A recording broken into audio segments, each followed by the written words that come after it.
Hello guys, ഞങ്ങൾ എല്ലാരും കൂടി ഇന്ന് എവിടെ പോവാണ്? മാർക്കറ്റിൽ പോവാണ് അല്ലേ? അഭിലാഷിന്റെ ലുക്കൊക്കെ കാണാൻ ഞങ്ങളിന്ന് ഓണത്തിന്റെ സാധനങ്ങളൊക്കെ മേടിക്കാൻ വേണ്ടി മാർക്കറ്റിൽ പോവാണ് ഗായ്സ്. ഇന്ന് അല്ലുണ്ട്.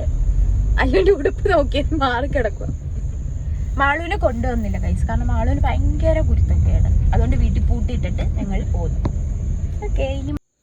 അങ്ങനെ അവർ എന്നെ കൊണ്ടുപോകാണ്ട് ആദ്യം പോയത് അല്ലുവിന് കൊലുസ് നോക്കാൻ വേണ്ടിയിട്ടായിരുന്നു. അവിടെ ചെന്നിട്ട് അല്ലു ഓടിപ്പാനൊക്കെ നടക്കുമായിരുന്നു. ആളുടെ കൊലുസ് കുറേ നാളായി മാറണം എന്ന് വിചാരിച്ചിരിക്കുന്നു. അവളുടെ കൊലുസ് ഭയങ്കര ടൈറ്റായിരുന്നു. അവിടെ ഒരുപാട് കളക്ഷൻസൊക്കെ ഉണ്ടായിരുന്നു. അപ്പോൾ ഓരോന്നോരോന്ന് ഇങ്ങനെ വച്ച് നോക്കുമായിരുന്നു. അവൾ ഭയങ്കര കുസൃതിയായിരുന്നു. എന്നിട്ട് പിന്നെ ഓരോന്നോരോന്നിങ്ങനെ വച്ച് നോക്കി ഒരെണ്ണം എടുത്തു. ഞങ്ങളങ്ങനെ കോതമംഗലം മാർക്കറ്റിൽ വന്നേക്കാണ്. ഞാൻ ആദ്യമായിട്ടാണ് കോതമംഗലം മാർക്കറ്റിൽ വരുന്നത് ഗൈസ്. അല്ലു ആദ്യമായിട്ടാണ് വരുന്നത്. മമ്മി എന്ത് വാങ്ങിക്കാനാന്ന് പറ? ഏത്തക്കായ. ഞങ്ങൾ ചിപ്സ് ഉണ്ടാക്കാൻ പോവാണ് ഗൈസ്. അങ്ങനെ മാർക്കറ്റ് എത്തി.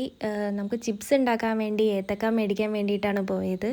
അവിടെ ചെന്നപ്പോൾ 1 കിലോ ഏത്തക്കായിന് 70 രൂപ. നിങ്ങളുടെ അവിടെയൊക്കെ എത്രയാണെന്ന് കമൻറ്റ് ചെയ്യണേ.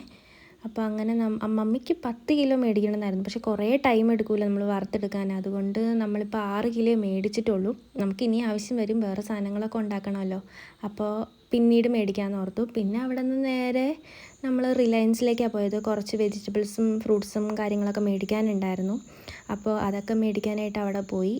അത് കഴിഞ്ഞ് നമ്മൾ നേരെ പോയത് ഒരു കോഫി കുടിക്കാൻ വേണ്ടിയിട്ടായിരുന്നു. അവിടെ ചെന്നിട്ടാണെങ്കിൽ അല്ലു ചേച്ചിയുടെ കോഫിയിലേക്ക് ടിഷ്യൂ ഒക്കെ എടുത്തിട്ടു. അങ്ങനെ ഭയങ്കര കുസൃതിയായിരുന്നു. പിന്നെ വന്ന വഴിക്ക് ആളങ്ങ് ഉറങ്ങി. അങ്ങനെ വീടെത്തിയപ്പോഴത്തേക്ക് ആൾ ഉറങ്ങിയിട്ട്. ഗൈസ്, ഇന്നത്തെ നമ്മുടെ മാളുവിൻ്റെ വോയിസ് ഓവർ എങ്ങനെയുണ്ടെന്ന് പറയണേ. ബൈ.